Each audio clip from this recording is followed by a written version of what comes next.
ഛത്തീസ്ഗഡിൽ മലയാളി കന്യാസ്ത്രീകളുടെ അറസ്റ്റിൽ ബജറംഗ് ദൾ വാദം പൊളിയുകയാണ്. മാതാപിതാക്കൾക്കൊപ്പമാണ് കന്യാസ്ത്രീകൾക്കൊപ്പം എത്തിയതെന്ന് ഒപ്പമുണ്ടായിരുന്ന പെൺകുട്ടി 24 പറഞ്ഞു. പെൺകുട്ടികളെ റെയിൽവേ സ്റ്റേഷനിൽ വിടണമെന്ന് മാതാപിതാക്കളാണ് തന്നോട് പറഞ്ഞതെന്ന് ഇവർക്കൊപ്പം ഉണ്ടായിരുന്ന യുവാവ് സുഖമാൻ മണ്ഡലം പ്രതികരിച്ചു. ഛത്തീസ്ഗഡിലെ ദുർഗിൽ നിന്ന് 24 വാർത്താ സംഘം പ്രതികരിക്കുന്നു. अभी कहाँ जा रहे थे? आगरा जा रहे थे। क्यों जा रहे थे? मैम लोग बोले कि हम लोग को लड़की लोग की ज़रूरत है खाना बनाने के लिए, भी उनकी ज़रूरत है, तो हम लोग को बोले कि खाना बनाओ 2-3 साल, तब आप लोग को हम लोग धीरे धीरे ट्रेनिंग सिखाएंगे। नर्स का सिखाएंगे बोले। तो हम लोग आए। अब मम्मी पापा से भी बात हुआ तो मम्मी पापा लोग बोले ठीक है तो चले जाओ। हम लोग अभी आपके घर में जब पुलिस वालों ने फ़ोन में बात किए तो उनका कहना आपके घर वालों को हमको पता नहीं है आप कहाँ जा रहे हो। वो जीजा को पता नहीं है, लेकिन मेरे मम्मी पापा सबको पता है। कितना पढ़े हो आप? 10वीं तक पढ़े।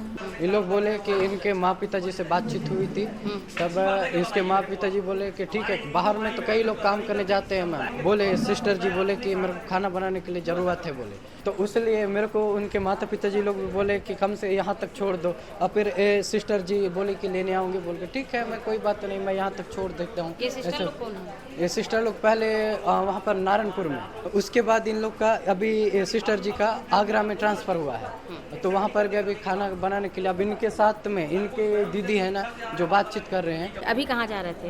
आगरा जा रहे थे। क्यों जा रहे थे? നിർബന്ധിത മതപരിവർത്തനം എന്ന വാദത്തിൽ ഉറച്ചു നിൽക്കുകയാണ് കന്യാസ്ത്രീകളെ തടഞ്ഞുവെച്ച ബജറംഗ് ദൾ പ്രവർത്തക ജ്യോതി ശർമ്മ.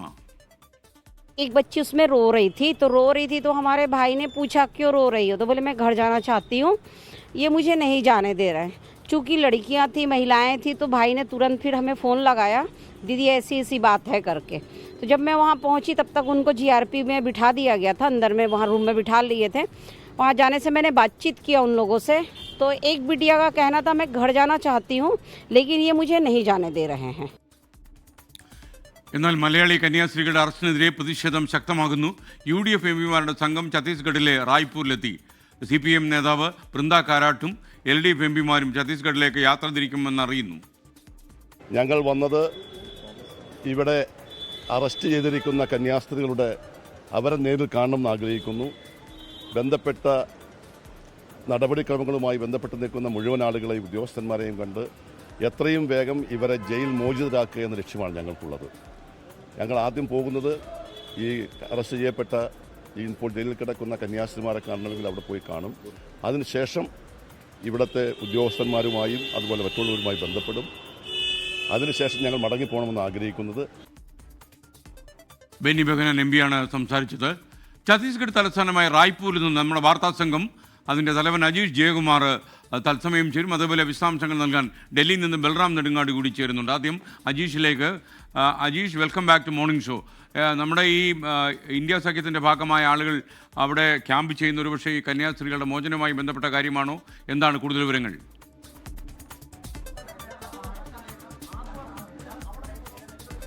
എന്തായാലും ഈ അല്പസമയം മുമ്പാണ് ഇന്ത്യ സഖ്യത്തിലെ നേതാക്കളും ഒപ്പം തന്നെ BJPയുടെ സംസ്ഥാനത്തെ പ്രതിനിധി അടക്കമുള്ളവർ ഛത്തീസ്ഗഡിലെത്തിയത്. BJPയുടെ പ്രതിനിധി അനൂപ് ആന്റണി ഇപ്പോൾ ഛത്തീസ്ഗഡ് ഉപമുഖ്യമന്ത്രിയും ആഭ്യന്തര വകുപ്പിന്റെ ചുമതല കൂടി ഉണ്ടായ വിജയ് ശർമ്മയുടെ വസതിയിലെത്തി കൂടിക്കാഴ്ച നടത്തുകയാണ്. പ്രധാനമായും BJPയുടെ ഭാഗത്ത് നിന്ന് ഏതെങ്കിലും തരത്തിൽ ഇടപെടൽ ഉണ്ടാകുമോ എന്ന് നോക്കാൻ വേണ്ടിയിട്ട് കൂടിയാണ് അദ്ദേഹം ഈ കൂടിക്കാഴ്ച നടത്തിയത്. അപ്പോൾ അതിനുശേഷം അദ്ദേഹം പ്രതികരിക്കുകയും ചെയ്യും. സർക്കാരിന്റെ ഭാഗം മന്ത്രി തന്നെ ഒരുപക്ഷെ വിശദീകരിച്ചിരിക്കും. എന്തൊക്കെ കാര്യങ്ങളാണ് അകത്ത് സംസാരിച്ചതെന്ന് നമുക്ക് വ്യക്തമല്ല. അനൂപ് ആന്റണി തന്നെ ആ കാര്യങ്ങൾ വ്യക്തമാക്കുകയും ചെയ്യും.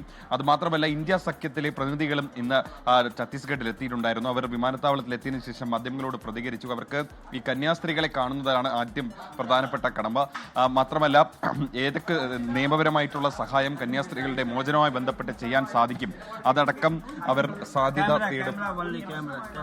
സാധ്യത തേടും എന്നാണ് പറയുന്നത്. ഇപ്പോൾ ഈ ഛത്തീസ്ഗഡ് ആഭ്യന്തരമന്ത്രി അദ്ദേഹം ഈ ഛത്തീസ്ഗഡ് ആഭ്യന്തരമന്ത്രി ഇപ്പോൾ അനൂപ് ആന്റണിയുമായി കൂടിക്കാഴ്ച നടത്തുന്നതിന്റെ ദൃശ്യങ്ങളാണ് നമ്മളിപ്പോൾ കാണുന്നത്. പ്രധാനമായി ഈ പറഞ്ഞത് നീതിപൂർവമായ ഇടപെടൽ ഈ വിഷയത്തിൽ ഉണ്ടാകണമെന്ന് ആവശ്യപ്പെടാൻ കൂടി വേണ്ടിയിട്ടാണ് അനൂപ് ആന്റണി ഇങ്ങോട്ടേക്ക് വന്നിട്ടുള്ളതെന്നാണ് അദ്ദേഹം ആദ്യം പ്രതികരിച്ചത്. അതിപ്പോൾ കൂടിക്കാഴ്ച നടത്തിയതിനു ശേഷം എന്താണ് ഇനി ചെയ്യാൻ പോകുന്നത്, അല്ലെങ്കിൽ ഈ കന്യാസ്ത്രീമാരുടെ മോചനവുമായി ബന്ധപ്പെട്ട് ചെയ്യാൻ സാധിക്കുന്നതെന്ന കാര്യത്തിൽ അവർ തന്നെ ഒരു നിലപാട് വ്യക്തമാക്കും. നിലവിൽ എന്തായാലും ഈ 2 കന്യാസ്ത്രീമാരും ജയിലിൽ തന്നെ തുടരുകയാണ്. അവരെ ജയിലിലെത്തി ഇന്ത്യ സംഘത്തിലെ MP-മാർ കൂടിക്കാഴ്ച നടത്തും. അവിടുത്തെ ബിഷപ്പുമായും കൂടിക്കാഴ്ച നടത്തും. എന്തൊക്കെ സാധ്യതകളാണ് മുന്നിലുള്ളതെന്നൊക്കെ പരിശോധിച്ചതിന് ശേഷം ഇവരുടെ മോചനവുമായി ബന്ധപ്പെട്ട് അതെല്ലാം ചെയ്യുമെന്നും അറിയിച്ചിട്ടുണ്ട്. കൂടാതെ റോജി എം ജോൺ അങ്കമാലി MLA-യും അതേപോലെ തന്നെ ഈ കന്യാസ്ത്രീയുടെ കുടുംബാംഗങ്ങളും ഛത്തീസ്ഗഡിൽ എത്തിയിട്ടുണ്ട്. അവരും ഈ വൈകാതെ തന്നെ ഈ നിലവിൽ ഇവിടെ ക്യാമ്പ് ചെയ്യുന്ന ആളുകളുമായി കൂടിക്കാഴ്ച നടത്തി ഇനി എന്തൊക്കെ നടപടികൾ നിയമപരമായിട്ട് ചെയ്യേണ്ട കാര്യങ്ങളൊക്കെ അതും ചർച്ച ചെയ്യും.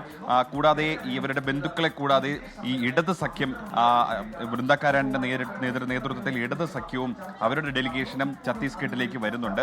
പ്രധാനമായും ഒരു രാഷ്ട്രീയമായിട്ട് ഇത് വലിയ ഒരു ചർച്ചയാകുന്ന ഒരു ഘട്ടത്തിൽ കൂടിയാണ് ഇപ്പോൾ കടന്നു പോകുന്നത്. പക്ഷേ ഏറ്റവും പ്രധാനപ്പെട്ട കാര്യം കഴിഞ്ഞ ദിവസം ഛത്തീസ്ഗഡ് മുഖ്യമന്ത്രിയുടെ ഭാഗത്ത് നിന്ന് വന്ന ഒരു പ്രതികരണമായിരുന്നു. അദ്ദേഹം മുൻവിധിയോടെയായിരുന്നു ആ പ്രതികരണം നടത്തിയത്. കാരണം ഈ മതപരിവർത്തനം നടത്താനായിരുന്നു ഇവരുടെ ശ്രമം എന്ന രീതിയിൽ എതിര് തെളിവുണ്ടെന്ന രീതിയിലായിരുന്നു അദ്ദേഹത്തിന്റെ ഒരു പ്രതികരണം വന്നത്. പക്ഷേ നമ്മൾ ഇന്ന് രാവിലെ കൊടുത്ത ഒരു പ്രതികരണം, അത് ഈ പെൺകുട്ടികളുടെ പ്രതികരണമാണ്.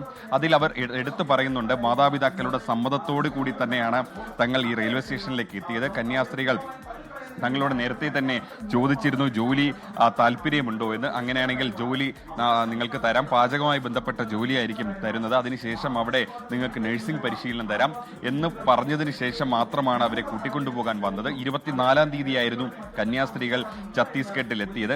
അതിനുശേഷം 25-ാം തീയതി രാവിലെ ദുർഗ് റെയിൽവേ സ്റ്റേഷനിൽ നിന്ന് പോകാനായിരുന്നു അവർ ഉദ്ദേശിച്ചിരുന്നത്. അതിന്റെ അടിസ്ഥാനത്തിലാണ് ഈ പെൺകുട്ടികൾ എത്തിയത്.